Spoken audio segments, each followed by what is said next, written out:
Até o dia 23 de setembro, a TV Horizonte e a Rádio América AM recebem os candidatos ao governo de Minas para que eles possam apresentar aos telespectadores e ouvintes os planos de governo e suas prioridades, caso sejam eleitos. Todos os 10 candidatos foram convidados. Comigo aqui no estúdio está Giovanni Rodrigues, apresentador da Rádio América.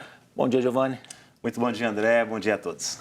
Giovanni, e eu estamos conduzindo as entrevistas com duração de 20 minutos, sendo que o último minuto é dedicado para as considerações finais de candidato ou da candidata que estiver aqui conosco. A ordem das entrevistas ela foi estabelecida em sorteio acompanhado por representantes de todas as campanhas. E de acordo com a sequência sorteada, a segunda entrevistada é a candidata Lourdes Francisco, do PCO, Partido da Causa Operária. Essa entrevista ficará disponível na íntegra no canal da TV Horizonte no YouTube. Lourdes Francisco da Costa tem 60 anos, nasceu em Grão-Mogol, cidade que fica no norte de Minas. A candidata é professora aposentada e artesã. Foi militante dos movimentos dos atingidos por barragens. Na política, já concorreu ao cargo de vereador em Grão-Mogol e ficou como suplente. Seja bem-vinda, candidata. Muito obrigada pela sua presença. Eu que agradeço. Candidata, vamos começar falando sobre educação. No seu plano de governo existe a proposta do fim do vestibular para o ingresso nas universidades estaduais. Como que se daria esse acesso do estudante à educação pública? Seria um outro processo seletivo? O nosso plano de governo do PCO considera que quando o aluno termina o segundo grau, ele já está apto para a faculdade. Então não precisa de mais um teste, não precisa dessa burocracia toda para o aluno, principalmente o filho do trabalhador que sai da escola pública, consiga chegar na universidade. Isso se daria simplesmente por terminar o segundo grau e já estar apto para a faculdade. Me perguntaram se todos os alunos estariam aptos. Aí eu tive que voltar atrás e ver que o programa de educação dentro do sistema, ele é muito falho. Então, teria sim que a gente já pensar no outro tipo de educação, no outro modelo, inclusive de Estado, para poder preparar esse aluno, a maioria. A gente sabe que tem gente que nem gosta e nem quer e nem precisa do ensino superior, mas atingiria um maior número de alunos vindos da periferia, vindos da classe trabalhadora, que é a mais necessária para estudar. Ainda sobre a educação, candidata, qual a proposta da senhora para os trabalhadores da educação que estão reivindicando o pagamento do piso salarial nacional? Mais do que justo. Eles precisam até mais do que esse piso, porque esse piso, na verdade, pela inflação que tem, já está defasado. E essa conversa aí com os professores, o pessoal da educação, o corpo docente, essa conversa deveria passar a pena desse acordo que foi feito, um acordo que foi feito e não foi cumprido com a classe. A classe tem mesmo que se rebelar, fazer greve, a gente está no apoio, o PCO está no apoio da classe trabalhadora e nós podemos sim virar esse jogo, enquanto que a gente não consegue virar um jogo maior, que é a mudança de regime, a mudança de Estado mesmo. Eu falo de revolução. E, candidata, a educação sofreu muito com a pandemia também, né? Vários setores sofreram, todos os setores sofreram, mas a educação sofreu muito, os alunos tiveram que ir para casa e é apontado até um déficit para esses alunos. Como que a senhora avalia o enfrentamento da pandemia pelo estado de Minas Gerais?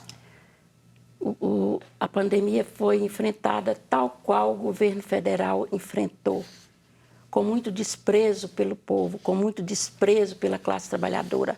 A gente via ônibus lotados, a gente via o metrô lotado. E isso aí não se tomou precaução nenhuma quanto à saúde do trabalhador. E, nesse caso, eu vejo que o governo do Estado ele foi omisso com isso aí. Ele reza a mesma cartilha do governo federal e, principalmente nos rincões, a gente ficou abandonado. As pessoas ficaram sem saber qual providência tomar. E mesmo quando surgiu a vacina, que foi uma novela muito grande para essa vacina surgir, ainda foi muito difícil. Antes a gente já teve os testes que não funcionavam ou que não chegavam nos lugares. E depois essa novela da vacina. Isso nos deu uma sensação de abandono. Sim, sim. Candidata Lourdes, ainda nós estamos vivendo aí o reflexo, né, dessa pandemia. Como que esses alunos eles podem recuperar esse tempo perdido durante a pandemia? A primeira coisa é contratar mais professores e nessa escola integral, que o aluno fica o dia inteiro, que se destine um tempo para esse aluno recuperar o que foi perdido na pandemia. Claro que tem que contratar mais professores, talvez procurar mais espaço físico para funcionar as salas de aula, mas uma coisa que é bom a gente deixar claro é que essa deficiência da educação não é de agora. O modelo capitalista de educação, o modelo padrão burguês, ele nunca atendeu a classe operária, ele nunca atendeu a classe pobre como estratégia. E, candidato, vamos falar um pouquinho sobre trabalho. Uma das propostas da sua candidatura é que a jornada de trabalho ela seja reduzida para 7 horas em 5 dias na semana. Como que seria a implementação desse novo modelo? Essa implementação ela é muito necessária porque a gente está passando por uma crise até do próprio sistema, onde o trabalhador está ficando desempregado e sofrendo com tudo de ruim que traz esse desemprego. É fome, é miséria. E, nesse caso, a jornada de trabalho diminuída daria mais oportunidades para os trabalhadores, porque quando se diminui a carga horária, sobra tempo para outro trabalhador também cumprir a carga horária dele. E, nesse momento de crise, esse trabalhador precisa muito de estar no mercado de trabalho, conseguindo o próprio sustento e diminuindo essa calamidade de fome que a gente está passando no Brasil. Não só no estado de Minas, mas no Brasil. A senhora precisaria da Assembleia para essa aprovação. Da Assembleia para fazer isso aí. Mas como a gente tem um plano que pode ser visto, a gente, no programa do PCO, a gente vê o trabalhador como organizador de mudanças. Só a classe operária organizada vai vencer isso aí. Não adianta a Câmara estar lá, uma Câmara que não apresenta, não representa o trabalhador. Seria a nossa união, a nossa organização, para a gente poder pressionar e mudar esse sistema e mudar, por enquanto, que é mais urgente, essa Câmara lá de deputados, para que eles nos atendam. Nada como um lobby dos trabalhadores. Então, no caso, candidata, a senhora propõe que todos os empregados demitidos na pandemia sejam readmitidos? Como que o Estado colocaria isso em prática, no caso? Ele colocaria em prática a partir da hora que ele diminuísse a carga horária do trabalhador, porque geraria mais empregos. O trabalhador está refém de uma carga horária muito pesada. Inclusive, isso para o próprio trabalhador que está na ativa é importante, porque ele tem que dedicar-se a outras coisas, como cultura, saúde e outras coisas mais. Tem muito trabalhador que carece até de educação e esse tempo estaria bom para ele. Mas, nesse caso, ia diminuir mesmo a carga horária. E o trabalhador, mais uma vez, tem que se organizar para a gente pressionar onde que for preciso para a gente diminuir essa carga de trabalho. Assim, a gente consegue implementar esse projeto. E agora, candidato, vamos falar um pouquinho sobre a mineração. É um dos setores que empregam no nosso estado e como se concilia, como a senhora pretende conciliar, né, os trabalhos na mineração com a preservação do meio ambiente no estado. Primeira coisa, eu não sou contra a mineração. Eu sou contra o modelo onde essa mineração está inserida. A mineração, na verdade, ela deveria ser pública e ser ocupada, todos os cargos da mineração, por trabalhadores da área, que são os interessados. E conciliar isso aí é muito fácil, porque o trabalhador, ele mesmo que sabe como trabalhar, é ele que entende as técnicas da mineração. Eu defendo uma mineração que não seja muito predatória. A mineração não tem como ela não ser predatória, mas que ela seja inclusiva, que se consiga através do acordo com a classe trabalhadora, não um acordo, a classe trabalhadora sendo dona, ela mesma gerindo a mineração. E assim diminuiria os riscos, porque o trabalhador, na verdade, é o trabalhador que mora na área que vai ser agredida. Então, ele teria os maiores cuidados, é do interesse dele estar ali trabalhando por essa causa que pertence a ele mesmo. E quanto ao meio ambiente, ele seria o gestor.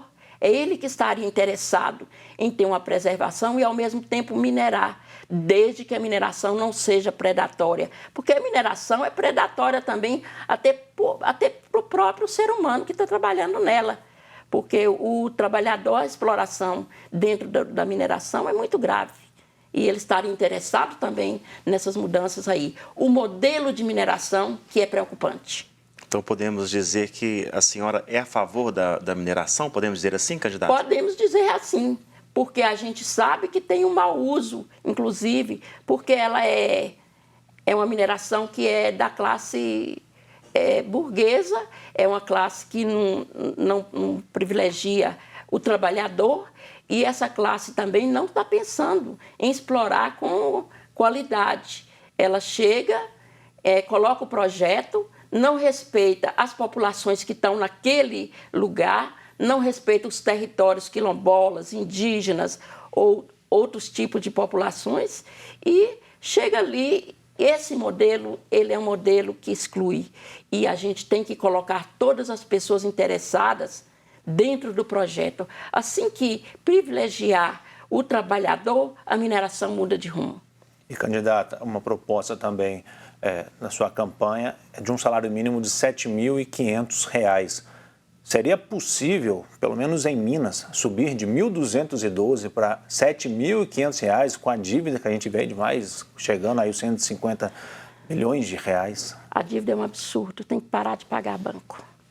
Agora, quanto a isso aí fica fácil, porque o trabalhador, de novo o trabalhador, ele é penalizado lá na cobrança de impostos na ponta, de onde ele compra até o próprio alimento e outras coisas que ele consome. E a gente chega numa classe burguesa, a classe dos empresários, que não contribui.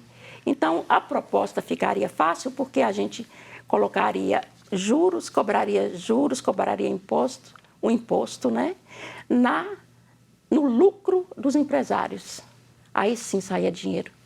E parar de pagar banco. Esses bancos são a pior exploração que tem para o trabalhador brasileiro que está na ponta, pagando todo tipo de imposto e sofrendo com todo o mal que está aí com essa tal de crise do capitalismo. Uhum. Candidata, a senhora propõe o fim dos impostos sobre consumo e salário e concorda apenas com os impostos sobre grandes fortunas? Como que seria isso? Seria assim, você cobraria nas grandes fortunas porque o trabalhador, ele já contribui. Ele já é o trabalhador, ele é o produtor de tudo. Nada mais justo do que ele não pagar imposto. Quem lucra e tem um lucro exorbitante é a classe empresarial. Então, o imposto sobre o lucro resolveria o problema. Sim, o empresário tem que ter consciência que ele não vive sem o trabalhador, pelo menos nesse momento.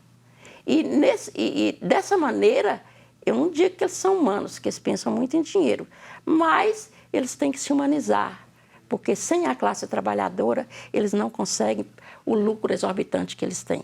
Candidato, vamos falar um pouquinho de saúde também. A gente vê que em várias regiões do estado há falta de profissionais em postos de saúde, em hospitais, até mesmo aqui na região metropolitana. Okay. Como que a senhora pretende atrair esses profissionais para a área da saúde? Inclusive, é oferecer mais espaços para estudar, construir mais universidades.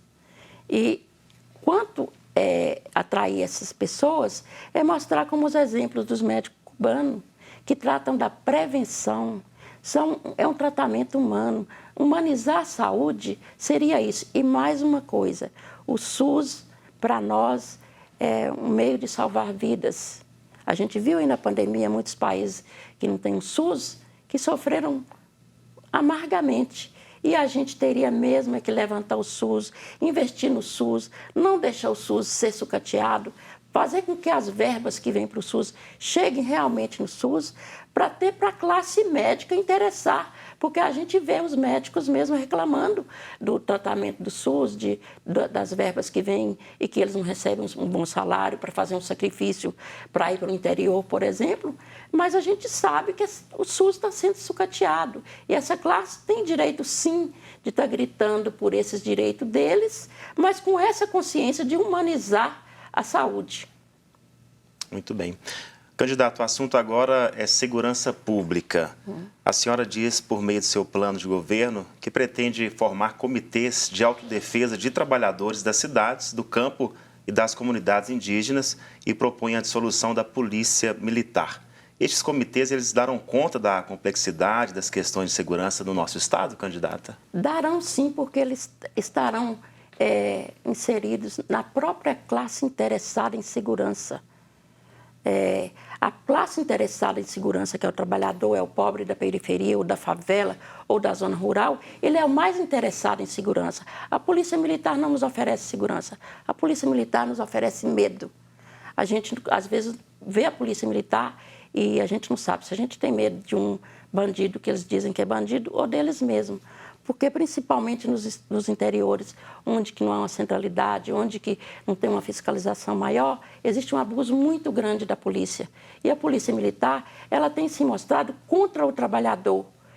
Quem mora na periferia, quem mora nos rincões, são trabalhadores. Quem mora nas favelas, apesar das condições péssimas de uma favela, são trabalhadores. E a gente vê uma polícia que chega para oprimir. Parece que é uma estratégia já do capital, de ter uma pressão e uma opressão muito em cima dessas classes para a gente não reagir. Então, a polícia militar é muito negativa para a classe trabalhadora. E olha que nós somos maioria. Então, a gente tem que lutar por esse direito de ser bem tratado dentro do Estado onde que nós mesmos que produzimos a riqueza. E, candidata, o cientista político Robson Sávio, que é coordenador do NESP, o Núcleo de Estudos Sociopolíticos da PUC Minas, ele gravou perguntas para os candidatos e para as candidatas ao governo de Minas Gerais. Vamos ouvir a pergunta dele para a candidata Lourdes Francisco. Para proteger e promover os direitos humanos, ou seja, a dignidade humana, cláusula pétrea da nossa Constituição, cabe ao governante optar pela escolha da defesa e promoção da dignidade humana, principalmente dos segmentos mais vulneráveis que precisam de políticas de proteção e promoção de direitos pelo Estado, ou se associar a interesses econômicos, que muitas vezes se chocam com a proteção à vida, aos segmentos vulneráveis e até mesmo ao meio ambiente. Apesar de eleitos pelo povo para governar com vistas ao atendimento das demandas dos cidadãos, muitos governantes tendem, no exercício do mandato, a se aliarem a grupos de interesses econômicos que visam lucro a qualquer custo. Qual o seu lado, candidata, candidato, quando os interesses dos cidadãos se chocarem com os interesses econômicos, demandando um posicionamento e soluções práticas para o governo do Estado? Dentro do PCO, nossa agenda, nosso plano de governo, o trabalhador ele está em primeiro lugar. É organizar a classe trabalhadora. A classe trabalhadora organizada é capaz de mudar esse modelo, é capaz de fazer a revolução. Eu falo sempre em revolução, porque a classe trabalhadora ela é imensa, é uma classe que está mal informada e mal formada. Então, nosso trabalho seria formar, informar e poder organizar essa classe para poder acabar com esse problema de políticos que não têm compromisso com a população, políticos que acham que a população participa só na hora do voto. A eleição para nós não tem tanto esse valor. É por isso que a gente pensa em organizar a classe trabalhadora para ela tomar os meios de produção e poder mandar onde que for que tiver qualquer político que eles trabalhem para nós. Candidata, nosso tempo está acabando. 1 minuto para a senhora fazer suas considerações finais. Bom, eu primeiro agradeço a todos vocês da TV Horizonte que me deram esse espaço e oportunidade para estar aqui, mas, inclusive, venho falar para vocês que nós temos um programa de formação e informação. O PCO é um partido do trabalhador, preocupa com a causa do trabalhador, com a organização do trabalhador, e nós estamos aqui para fazer essa revolução com a nossa classe trabalhadora. E Lula presidente e PCO 29. Tá certo, candidata. Muito obrigado. Obrigada a Muito vocês. obrigado, candidata.